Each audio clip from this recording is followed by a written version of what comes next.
जितने भी सोशियोलॉजी के डेफिनेशन है उसको एक एक करके पढ़िए। जी सर, अगस्त कांट ने कहा था सर, समाजशास्त्र सामाजिक स्थिति, इसमें सर्वसम्मति होती है एवं सामाजिक गतिकी, इसमें परिवर्तन एवं प्रगति होती है का अध्ययन है। ठीक है, अब बताइए कि जो सोशल स्टैटिक्स है, जिसको जी। सामाजिक स्थिति, वो उसमें क्या क्या आता है? सामाजिक स्थिति में सर जैसे कि जो रिलेशनशिप वगैरह होते हैं ये आता है, जिसमें नातेदारी। एक्चुअली हाँ, एक्चुअली वो जब आप पढ़ेंगे कई बार डेप्थ क्वेश्चन पूछ लिया जाएगा। तो सामाजिक स्ोशल स्टैटिक्स और सोशल डायनेमिक्स। सोशल स्टैटिक्स जैसे जो सोसाइटी में ऑर्डर को ऑर्डर का निर्माण करता है, जैसे जी sir. Family, education, polity, economy, religion, ये 5 इंस्टीट्यूशन आ गए। सोशल जी डायनेमिक्स में change in family, change in economy, change in polity, change in religion, right. तो जी इन सर। 5 संस्थाओं में जो परिवर्तन आ जाएगा। चलिए नेक्स्ट पढ़िए।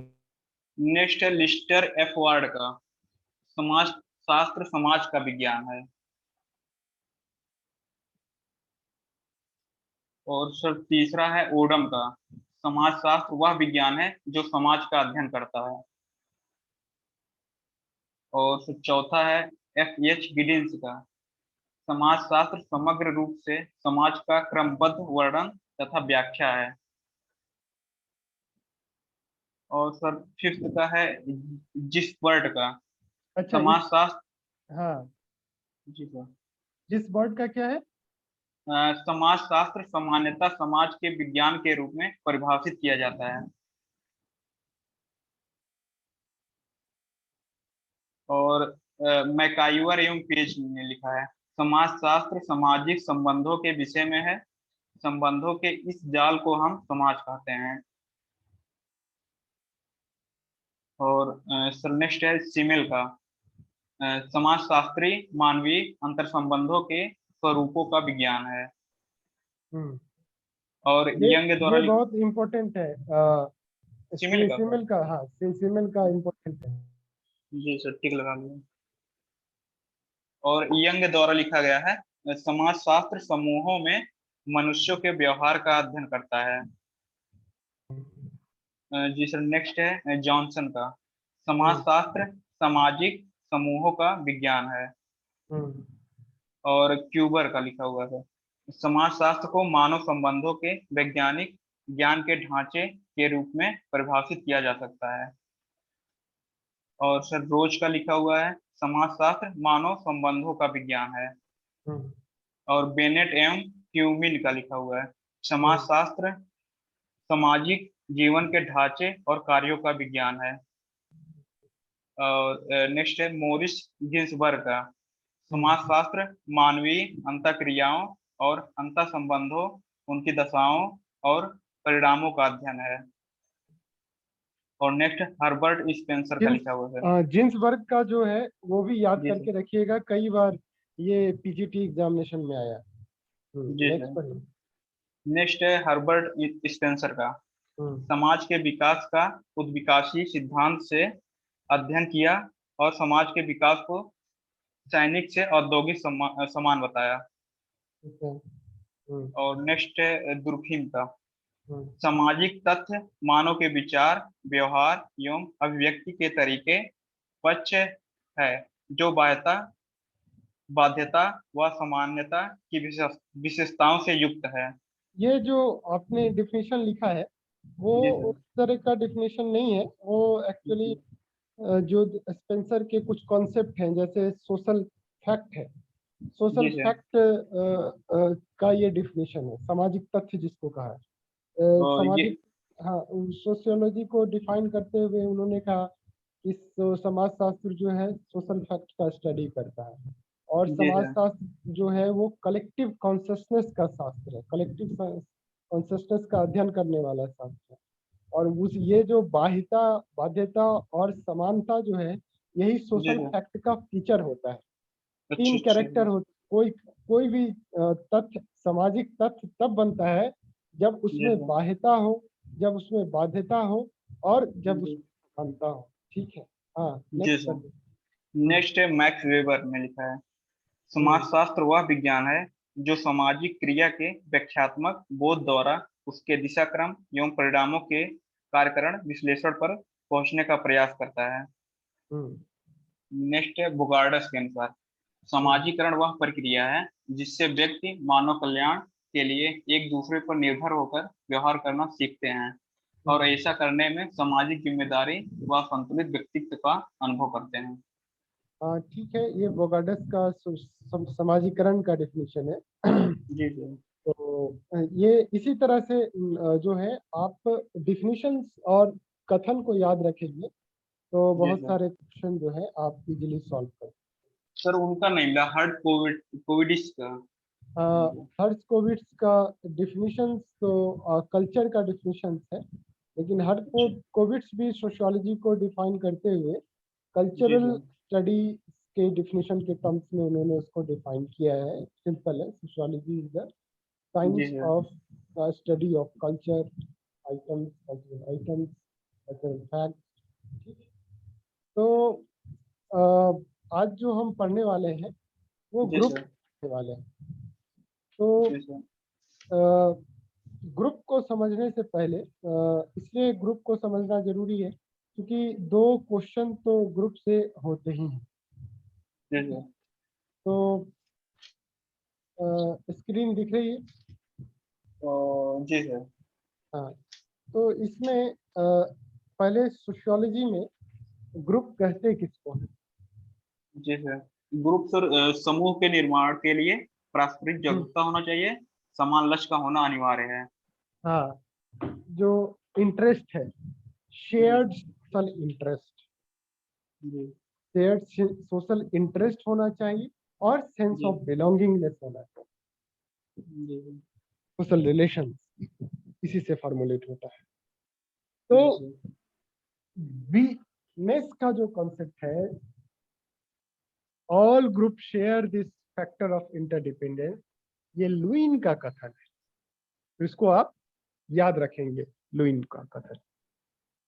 सर जो अभी और मैंने बताया तो वो भी लुइन का ही है सर। नहीं नहीं, ये अभी जो वीनेस वाला जो कॉन्सेप्ट है जी वो सर। लुइन का कथन है। आपका भी उसी हिसाब से आपने हिंदी में उसका इस्तेमाल किया।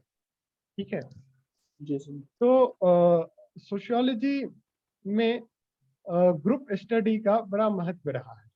ग्रुप के स्टडी का, इनफैक्ट जितने भी आप पुराने सोशियोलॉजिस्ट को पढ़ेंगे, उन्होंने सोसाइटी में सोशल ग्रुप्स का स्टडी करना उचित समझा है। तो जी सर। ग्रुप का डिफिनीशन, ग्रुप का फीचर, और सबसे पहला नाम जो निकल करके सामने आता है सोशल ग्रुप्स के डिफिनीशंस में, वो ये कहते हैं कि सोशल ग्रुप, अगर देखिए, कलेक्शन ऑफ पीपल, कई बार पूछ लेता है एग्रीगेट और ग्रुप में डिफरेंस क्या होता है। तो स्क्रीन दिख रही है, एग्रीगेट क्या होता है? जब एग्रीगेट्स। कोई इंसान, चार पांच इंसान इकट्ठा हो और उसके पास कोई शेयर्ड गोल इंटरेस्ट नहीं है, ठीक है, तो वो क्या हो जाएगा? वो एग्रीगेट होगा, कलेक्शन ऑफ पीपल। जब उस पांच लोगों में से का एक शेयर्ड इंटरेस्ट होगा, तब वो जाके ग्रुप बनता है। इसके अलावा एक और शब्द है कैटेगरी। जैसे क्वेश्चन ऐसे पूछ लिया जाएगा कि dot dot refers to people who share some common characteristics और status, वो हो जाएगा कैटेगरी। अब कैटेगरीज सोशियोलॉजी में इस्तेमाल होता है, जैसे एज है, जैसे रेस है, जैसे इनकम है ना, जैसे रिलीजियस एफिलिएशन है, ये सब कैटेगरी है। और कैटेगरीज के साथ ही हम सोसाइटी का, ग्रुप का स्टडी करते हैं। फिर एक और जो कॉन्सेप्ट बार बार पूछा जाता है वो इन ग्रुप और आउट ग्रुप। इन ग्रुप और आउट ग्रुप समनर का इंपॉर्टेंट कॉन्सेप्ट है। समनर के बारे में जानते हैं? नहीं सर। सोशियोलॉजी में बहुत ही बड़ा कंट्रीब्यूशन माना जाता है इन ग्रुप और out group, social group dynamics. तो समनर जो है उन्होंने समाजशास्त्र को में एक महत्वपूर्ण योगदान रखते हैं। इनका पूरा नाम विलियम ग्राहम समनर है। इन्होंने एक बहुत महत्वपूर्ण किताब 1906 में लिखी, आज से लगभग 124 साल पहले। उनका नाम था फोकवे। फोकवेज करके किताब कई बार क्वेश्चन पूछ लिया जाता है, जिसमें उन्होंने जनजातियों में जो प्रचलित जनरीतियां हैं उसके आधार पर समाज में संस्था बनती कैसे है, इसका उन्होंने चरण बताया। पहले जनरीति बनती है, फिर रूढ़ियां बनती है, और फिर वो संस्था, मतलब जब सामूहिक आदत के रूप में वो चीज एग्जिस्ट कर जाती है तो वो संस्था बनती है। और इन ग्रुप और आउट ग्रुप, जिसको अंतः ग्रुप और बाह्य ग्रुप कहते हैं, ये बहुत ही इंपॉर्टेंट कॉन्सेप्ट है। इन ग्रुप का मतलब जहां सेंस ऑफ बिलोंगिंगनेस और लॉयलिटी, ये दो चीज के बारे में उन्होंने उल्लेख किया। करेक्ट। और आउट ग्रुप का मतलब when we do not identify toward which we may even feel anonymity। जैसे अगर मैं आप हम दो मिले और बोले हम दोनों एक ही हिंदी प्रांत से बिलोंग करते हैं, फिर आउट ग्रुप कब हो जाएगा? जब हम बोलेंगे कि आप यूपी से बिलोंग करते हैं, हम दिल्ली से बिलोंग करते हैं। ठीक है। ग्राहम विलियम समनर के द्वारा एक और चीज दिया गया है जिसको इथ्रोसेंट्रिसिज्म बोलते हैं। ये भी एक इंपॉर्टेंट कॉन्सेप्ट है जिसकी चर्चा हम बाद में करेंगे। इसके अलावा जब एक और स्टेटमेंट है जिसको कई बार पूछ लिया जाता है एग्जाम में, हाउ वी जज, how we use group to जज our self and our attitude, behaviour और एक्शन। ये पता कैसे चलता है? ये ग्रुप के स्टडी से पता चलता है। ये भी आइमन के द्वारा कहा गया। कोजर भी ग्रुप के बारे में बताएं उन्होंने अपने स्टडी में कि ग्रुप जो है वो, उन्होंने कहा कि रिचुअल्स जो होता है इसके वजह से ग्रुप फॉर्म होता है ना। तो कोजर का इंपॉर्टेंट स्टेटमेंट जो कई बार इस तरह के पीजीटी एग्जाम में पूछ लिया जाता है, जिसमें कहा conflict with another group can also strengthen group solidarity. तो ये कोजर का बहुत ही इंपॉर्टेंट स्टेटमेंट है। उन्होंने फंक्शनल एनालिसिस ऑफ कॉन्फ्लिक्ट किया, उसी का स्टेटमेंट कि ग्रुप में जो कॉन्फ्लिक्ट होता है कंपटीशन के माध्यम से, वो भी बहुत फंक्शनल काम करता है ग्रुप के अंदर। ठीक है, अस वर्सेस देम का कॉन्सेप्ट। इसके अलावा और जो सवाल पूछा जाता है यूजुअली ग्रुप से रिलेटेड, वो रेफरेंस ग्रुप। रेफरेंस ग्रुप, जब एक सोसाइटी का ग्रुप दूसरे सोसाइटी के ग्रुप से प्रभावित होता है या उसके जैसा बनने की इच्छा रखता है, जैसे मिडिल क्लास अमेरिकन जैसा इंडियन मिडिल क्लास बनना चाहिए। और रेफरेंस ग्रुप का जो मॉडल है वो आर के मटन के द्वारा भी इस्तेमाल किया गया और इंडिया में अनंत श्रीनिवास के द्वारा भी इस्तेमाल किया सोसाइटी को समझने। फिर ग्रुप के साइज के ऊपर आते हैं। तो ग्रुप के साइज के ऊपर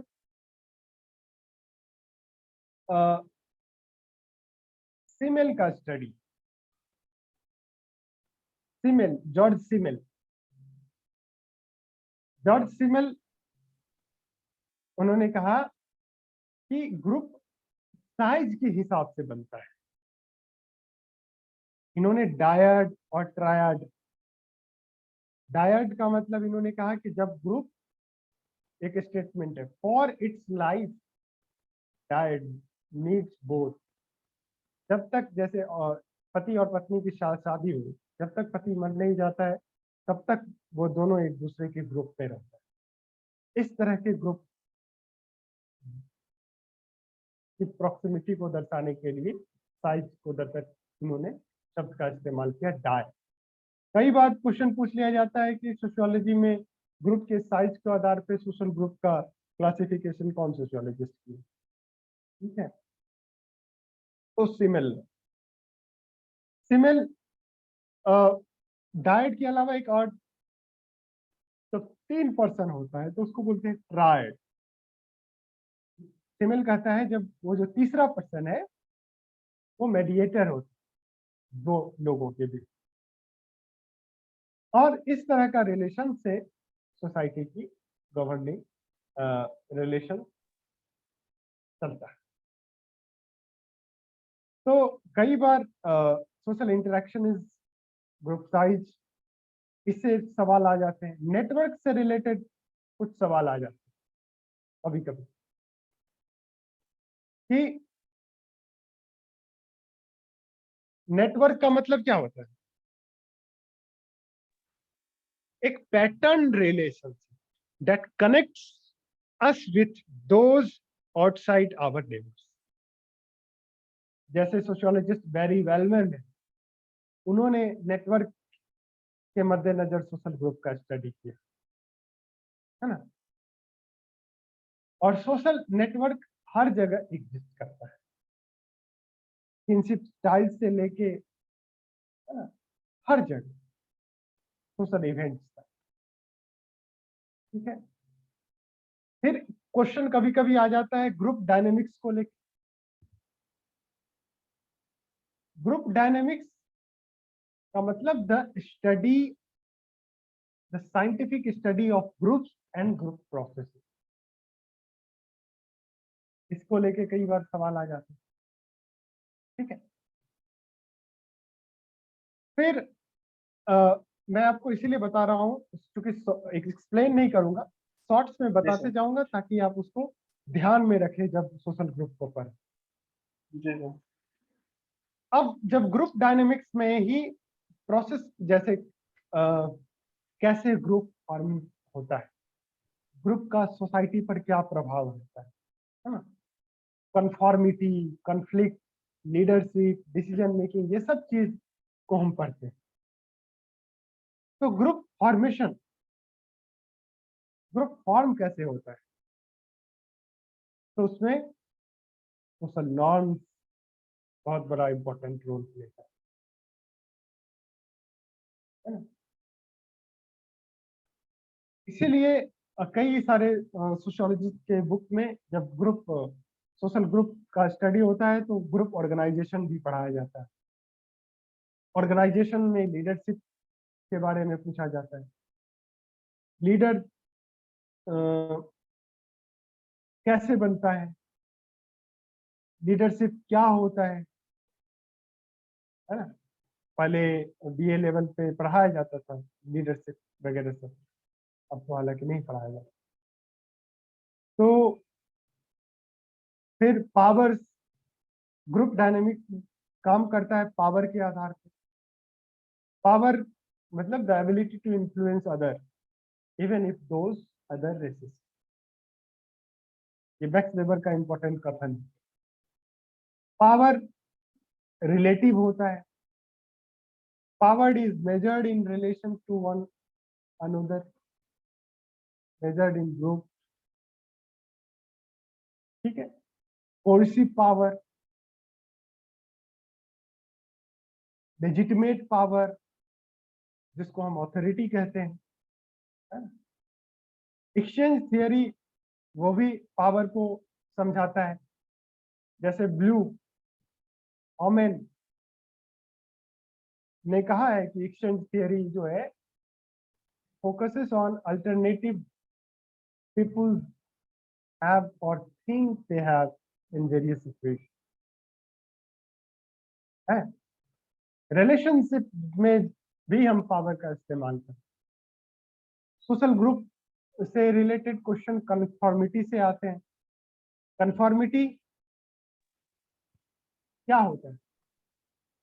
जब हम shared certain norm, values, behaviour और जब शेयर्ड ओपिनियन के साथ जब हम जीते हैं कभी कभी, तो उसको हम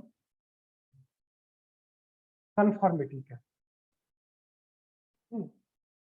कन्फॉर्मिटी की कुछ स्टडीज है, साइकोलॉजिकल स्टडीज है, आश्च एक्सपेरिमेंट, ASCH। हालांकि अब कभी डिफिकल्ट क्वेश्चन अगर पूछना हो तो इस तरह से क्वेश्चन पूछ लिए जाते हैं।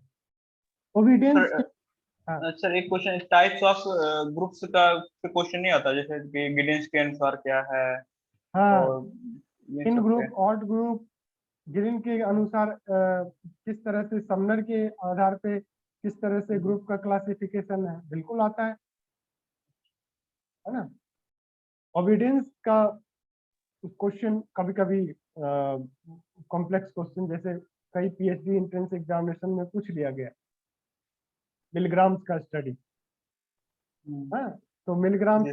जाएगा कि मिलग्राम निम्नलिखित में से कौन से कॉन्सेप्ट को उसका को निर्माण किया है अपने एक्सपेरिमेंट के मद्देनजर। तो वहाँ पे आ जाएगा पावर, उसमें आ जाएगा पॉलिटिकल पार्टी, फलाना ढिमकाना, और उसमें एक ऑप्शन रहेगा ओबीडियंस। तो आप टिक लगा दोगे ओबीडियंस के ऊपर। जी सर। फिर ग्रुप डिसीजन मेकिंग कैसे होता है, ग्रुप थिंकिंग पूछ लिया जाएगा, जैसे एक PhD एंट्रेंस एग्जाम में पूछ लिया जाता। Dot dot group member focus with making a decision, focus so much on getting along, being seen as a good around member, or agreeing that they may not adequately evaluate the opinion they are considering। ये group thinking का definition. तो इस तरह से सवाल बन सकते हैं। कई बार इंस्टीट्यूशन और कंफॉर्मिटी से रिलेटेड क्वेश्चन आ सकते हैं। फॉर्मल ऑर्गेनाइजेशन क्या होता है, इनफॉर्मल ऑर्गेनाइजेशन क्या होता है ना। तो जो भी ऑर्गेनाइजेशन जो आइडेंटिफाई करता है अपने आप को स्पेसिफिक पर्पस के मद्देनजर, फॉर्मल हो गया। इनफॉर्मल जो है वो रिगरस रूल्स, रोल्स, रिस्पॉन्सिबिलिटी वहाँ नहीं आपको मिलेगा। हाँ, तो इसी तरह से क्वेश्चन जो है वो आपको दिखते हैं। फिर सोशल ग्रुप्स में एक और भी कंटेंट है जिस पे कई बार क्वेश्चन पूछ लिए जाते हैं, वो है ब्यूरोक्रेसी को लेकर। ब्यूरोक्रेसी का डिफिनीशन, जैसे एक स्टेटमेंट दिया जाएगा, organizational control achieved by explicit rules and regulation and by specifying responsibility for action in the written record। अब ये स्टेटमेंट किसके द्वारा? मैक्स वेबर पूछ लिया जाएगा, हेबरमास पूछ लिया जाएगा, रोनाल्ड कॉलिन पूछ लिया जाएगा, और नन ऑफ द अबव। तो ये रोनाल्ड कॉलिन का इंपॉर्टेंट डेफिनेशन स्टेटमेंट, ठीक है।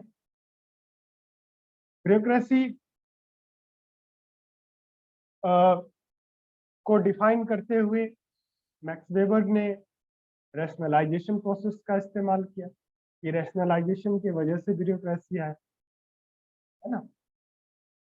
तो कैपिटलिज्म एफिशिएंसी आना, कैपिटलिज्म सोसाइटी में एफिशिएंसी आना रैशनलिज्म का ही परिणति है।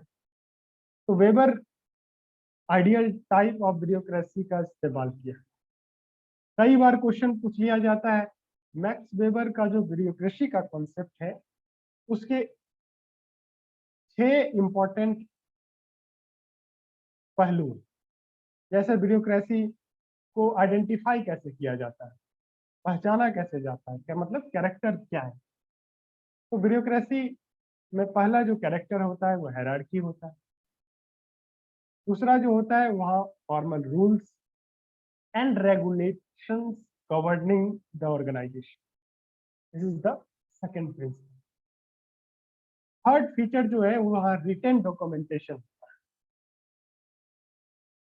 स्पेशलाइजेशन होता है, टेक्निकल नॉलेज होता है। जैसे आपको यूपीएससी क्रैक करना है तो आपको टेक्निकल नॉलेज चाहिए जिससे आप यूपीएससी एग्जामिनेशन को क्रैक करके ब्यूरोक्रेसी करें। इम्पर्सनैलिटी होता है।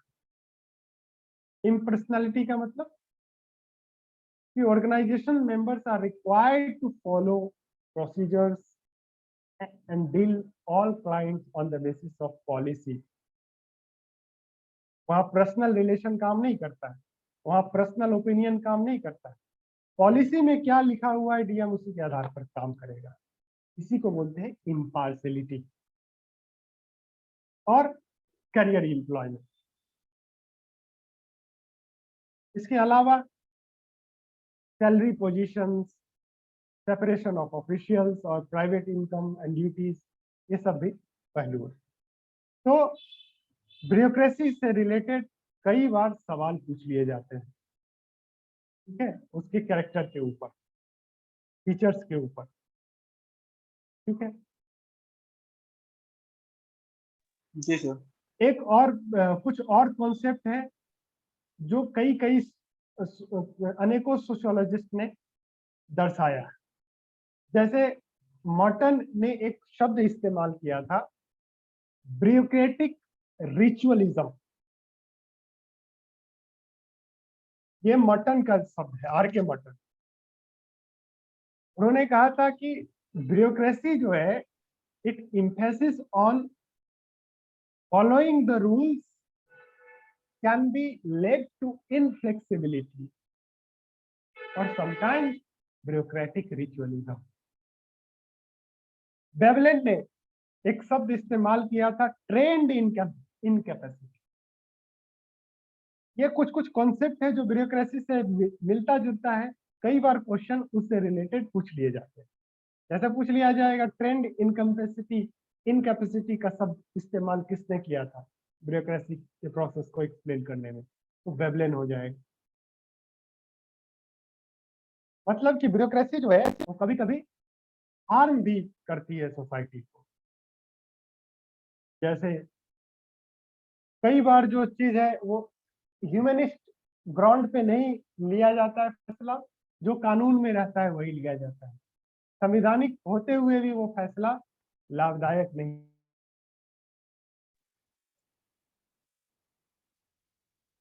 सर इस वाले किताब ब्यूरोक्रेसी पे एक भी नहीं मिला मुझको क्वेश्चन इस टाइप का, मतलब परिभाषा वगैरह।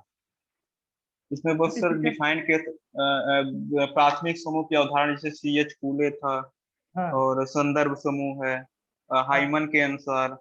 हाँ ये सब क्वेश्चन था है। हाँ। ये जो डिटेल। मैंने आपको धर्मेंद्र की किताब भेजी है ना, जी सर। ग्रुप के समूह में, उसके जी जी। वो पढ़ने के बाद उसको मैं इसीलिए नहीं रिपीट कर रहा हूँ क्योंकि मुझे, मैं ऐसा आशा कर रहा हूँ कि आपने वो सब चीजें पढ़ा है। जो जी चीज सर। जी नहीं है उसके अलावा क्या चीज आपको पढ़ना है, ठीक है, वो जी मैं, सर। ठीक है। जी सर। आप सर पूछेंगे ना ब्यूरोक्रेसी वाला सीएच लिख कूले लेते। के अलावा, सीएच कूले का जो कंट्रीब्यूशन है ना, अंतर ग्रुप और बाह्य ग्रुप समनर का जो डिवीजन है वो तो पूछा ही जाता है कई बार। पूछा गया है ग्रुप के डिवीजन जी किन किन सर। सोशियोलॉजिस्ट के आधार पे किन किन तरह का हुआ है, जैसे नेट का भी क्वेश्चन, ठीक है। जी सर। तो ये चीजें जो है आपको याद में रखनी है। एक और भी कॉन्सेप्ट है जो जी कई बार पीजीटी एग्जाम में राजस्थान में पूछा गया है। ओलिगार्की पूछ लेगा कि ओलिगार्की कॉन्सेप्ट किसके द्वारा दिया गया, तो वो रॉबर्ट मिशेल के द्वारा दिया। रॉबर्ट मिशेल, तो उन्होंने बताया ओलिगार्की का मतलब रूल ऑफ फ्यू। जैसे हमारा भारत देश है, लेकिन हम चूज किए हुए अपने सांसद को, चूज करते हैं अपने विधायक को, लेकिन मनमर्जी एक इंसान की चलती है, प्रधानमंत्री की, वो सर जैसा चाहेगा। सर पॉलीगार्की की हिंदी में क्या कहते हैं सर? ओलिगार्की, तो हिंदी में क्या कहते हैं सर? LIGARCY, अधिनायक तंत्र जिसको कहते अच्छा, ठीक है। हैं, अधिनायक तंत्र, तंत्र। तो यह जी। कुलीन तंत्र जिसको कहते हैं।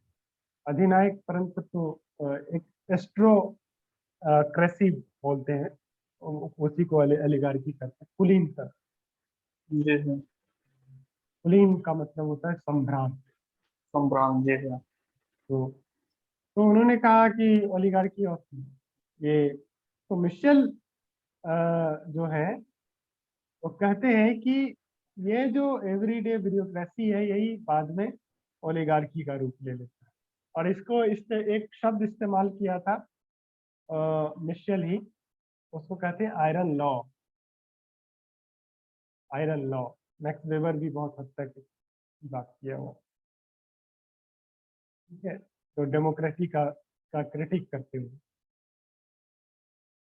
स्टेट का क्रिटिक करते हुए। ठीक है, आजकल नई तरह के कॉन्सेप्ट बनने लगे हैं मैक्रोनाइजेशन, रिचर के द्वारा, तो कई बार उससे भी रिलेटेड सवाल पूछ लिए जाते हैं। ठीक है, तो जी कहने का सर। है कि कुछ कुछ जैसे क्वेश्चन पूछ लिया जाएगा, मैं आपको दिखाता हूँ। ये सब भी क्वेश्चन जो है,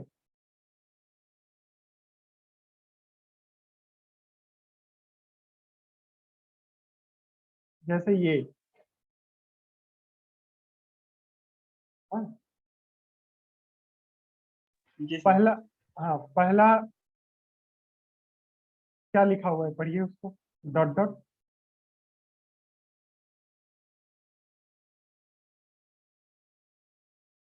पहला जो है वो किस चीज को दर्शा रहा है? Dot dot is the language, believe, value, even material objects that characterize a group and are passed from one generation to another. Option में देता हूँ, society, culture, religion, none of the above. बताइए, खालिस्तान में क्या चीज एक्यूरेट लगता है आपको?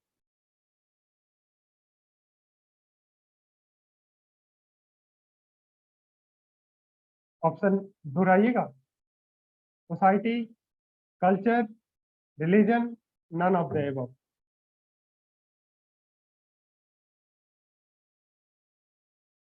नहीं है? हेलो? हाँ सर, कल्चर। हाँ बिल्कुल सही जवाब है, यही है कल्चर। देखिए इसका मतलब आपको कल्चर का डिफिनीशन पता है। फिर जी दूसरा सर। है, dot dot is the disorientation that people experience when they come in contact with fundamentally different culture and can no longer depend on taken for granted assumption about life. इसमें option मैं देता हूँ, cultural homogeneity, cultural shock, cultural difference, none of the above. Cultural sir, बीच में क्या बताया था sir आपने? Shock, cultural shock. हाँ बिल्कुल सही है, जी सर, वही। कल्चरल शॉक का मतलब आपको कल्चर क्लियर है। Dot dot is the use, इसको खुद पढ़िए। Is the use of one's own culture as a yardstick for judging, judging the ways of other individual or society, generally leading to a negative evaluation of their value, norm and behavior. बताइए ये किस चीज का definition है? मैं option देता हूँ, bureaucracy, इथ्रोसेंट्रिसिज्म, antagonism और cultural relativism. Into sir up, अपने नॉर्म को ज्यादा मानना, दूसरे के नॉर्म को गलत मानना। हाँ, तो इसको क्या बोलेंगे? इथनोसेंट्रिसिज्म। इन इथनो, हाँ इथनो सर। ये कॉन्सेप्ट जो है किसके द्वारा दिया गया था? अभी मैं सर उसको ऑप्शन। बताया हूँ कुछ देर पहले। जी है। Max Weber, Max. इमाइल और मैक्स वेबर, इमाइल जी है। दुर्कीम, ये Sumner, none of the above. Sumner sir. हाँ, ये समनर के द्वारा दिया जी गया। सर। ठीक है। फिर ये तीसरा, ये क्वेश्चन आता ही है, इसमें से ही कोई को ना कोई क्वेश्चन आपको आ जाएगा फिजिक्स की एग्जामिनेशन में। जी सर। नेक्स्ट एग्जाम पढ़िए। Something to which people attach meaning and then use to communicate with another, with one another. Option मैं Something देता हूँ: जेस्चर, क्वालिटी, रिचुअल्स और symbol. something to which people attach meaning and then use to communicate. Sir, gesture, नहीं, वो हो ritual, जाएगा rituals. Rituals ritual, भी नहीं, ritual. सिंबल होगा। सिंबल ये कल्चर का part. Symbol is something, symbol है ना, जैसे ए है, जैसे आपको लिखा LOVE लव, है ना, जी सर। वो सिंबल है। और फिर उसका एक यू अटैच सम मीनिंग, जब आप उसका इस्तेमाल करते हो, किसी को टेक्स्ट करते हो आई लव यू, है ना, जी तो सर। वो LOVE शब्द नहीं है, वो एक सिंबल है, उसका एक मीनिंग होता है। ठीक है। जी सर। नेक्स्ट बताइए। Dot dot Next, the way the people use their bodies to communicate with one another. जी बताइए क्या होगा इसका ऑप्शन है: culture, non verbal communication, gesture, none of the above. Sir gesture. हाँ, जेस्चर जी ये सर। भी इस कल्चर का पार्ट है। कल्चर को जब आप पढ़ेंगे। जी ठीक सर। है। हाँ, Dot dot is the use of one's own culture as a, या ये तो सर हो गया था सर। क्या हो गया? ये वाला क्वेश्चन हो गया था। तो, इथनोसेंट्रिक यही ना। हाँ हाँ हाँ हाँ। नेक्स्ट, नेक्स्ट स्लाइड नहीं हुआ चेंज, एडवर्ड सापिर का।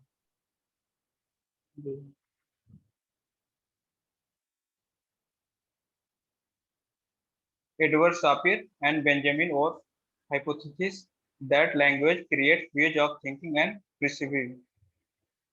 इसको हम कहते हैं, बड़ा फेमस है, एडवर्ड एंड वॉट सापिर। ये एडवर्ड सापिर और बेंजामिन वॉट्स का स्टडी है। कई बार ये दोनों एंथ्रोपोलॉजिस्ट रहे हैं, और इन्होंने पता किया था कि कैसे लैंग्वेज और परसेप्शन के बीच किस तरह का रिलेशन होता है। ठीक है। जी सर। उसी तरह से नेक्स्ट पढ़िए। नेक्स्ट है sir the ways in which people use their body, ये तो हो गया था sir.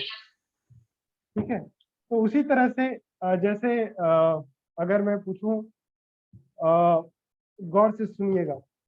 Dot G dot sir.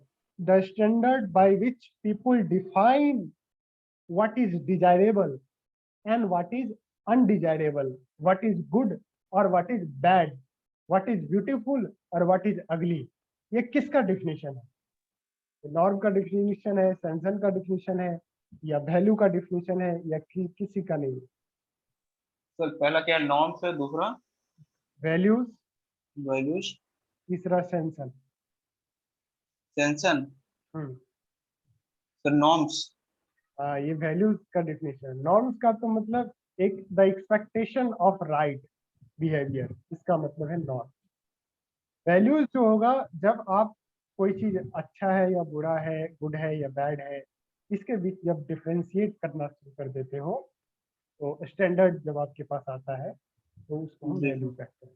Value की कोई चीज से ही कोई चीज अच्छी या कोई चीज बुरी होती है। ठीक है। नॉर्म जी जो सर। होता है वो एक्सपेक्टेशन होता है, expectation of right behaviour. Sanction तीसरी चीज। सेंसन जो होता है वो it is either expressions of approved given to people for unfolding norms or expression of disapproving for violating them। तो नॉर्म का किस तरह से लागू होगा या अगर कोई नॉर्म को फॉलो नहीं करता है उसको पनिश किया जाएगा, तो ये सेंसन के मद्देनजर, ठीक है।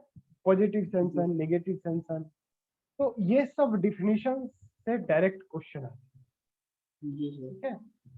तो आज उसी तरह फोकवेज होता है, मोरेज और टैबू, इससे भी कई बार क्वेश्चन, अभी तक बच्चों को जो है ये एक तरह से कंफ्यूजन लगा। फोकवेज जो है वो एक नॉर्म है that are not strictly enforced in our society। मोरेज जो है वो स्ट्रिक्टली इन्फोर्स होता है, जैसे बहन भाई के बीच में शादी नहीं हो सकती, है ना। ठीक है। और टैबू जो है वो उससे भी खतरनाक होता है। अगर उस जैसे तो टैबू एक टाइप का खाप का बोल सकते हैं, टैबू वो भी एक तरह से है। नहीं नहीं, एक kind of norm which are very strong, मतलब so strongly that it brings extreme tension। if वो अगर कोई नॉर्म को जब आप वायलेट करते हो, जैसे कोई